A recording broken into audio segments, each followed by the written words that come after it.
You hear us talking about drug testing all the time. Different types of testing like urine testing, saliva testing, hair testing. Well, now we're talking about cheating drug tests. What did you say? Whoa, whoa, whoa, whoa. Slow down there, Pistol Pete. We aren't teaching you to cheat on a drug test. Oh. We already know how y'all are doing that. Yeah, right. We're just teaching employers and collectors how to catch you. In 2023 alone, there was a 633% increase in attempts by US employees to cheat drug tests. Wow, that's a huge increase. In 2022, the cheating number was at around 1,000, and in 2023, it jumped to 6,000. Who knows what 2024 will look like? Also, there was a 45% increase in invalid urine specimens in 2023, which assumes that a specimen was tampered with to hide drug use. You know, guys, you could just, not do drugs when you're gonna have a drug test, or even better, just don't do drugs at all. What do you think? Can you do that for me? No! Uh-oh, I think I'm upsetting Pistol Pete. Brr. As an employer, you need to stay on top of this issue. If you were hiring people like old Pete that are doing heroin in the bathroom, you aren't gonna have a very safe or productive work environment.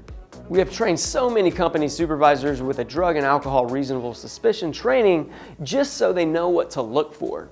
We will throw a link to that online training above and in the description below, but you can also check it out at cnslearninghub.com to see all of our online DOT and OSHA training courses.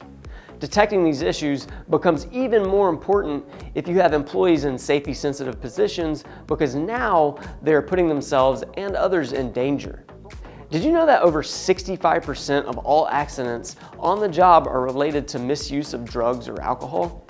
Also, did you know that Americans consume 60% of the world's production of illegal drugs? Impossible. Well, it's true, and it costs companies millions of dollars every year. Apparently, we Americans love our illegal drugs. So how is old Pistol Pete cheating? Well, he is trying one of 4 things. Heck, he may be trying all of them. Don't forget, if you have any questions about Pete or his methods, you can always contact us by email, phone, or filling out the form below. Now, those 4 methods include dilution, adulteration, substitution, and bribery. Dilution is when they are drinking excessive amounts of water to reduce the drug metabolites in their system. Adulteration is when they are adding something directly to the urine or consuming something that is ridding the body of toxins. Substitution is basically replacing the urine with something else or someone else's urine. Wow, you have to be pretty desperate to be handling someone else's pee. You're disgusting, Pete. There's nothing wrong with me. And of course, there's always bribery. I'm going to assume that Pete doesn't have $1,000 though, because he spent all of his money on drugs in the first place. No, not true. So how can collection sites and labs catch or prevent the cheating? Well, they can focus on a few things, like setting up the room by removing any elements they can use to tamper with the test, analyzing the collection process by looking for signs of nervousness or anxiety, analyzing the specimen by looking for different signs like lack of bubbles, observing the collection of the specimen, which in some cases is required, and testing the specimen for validity by measuring things like pH or creatinine. The bottom line here is that as an employer, there are ways for you to prevent it.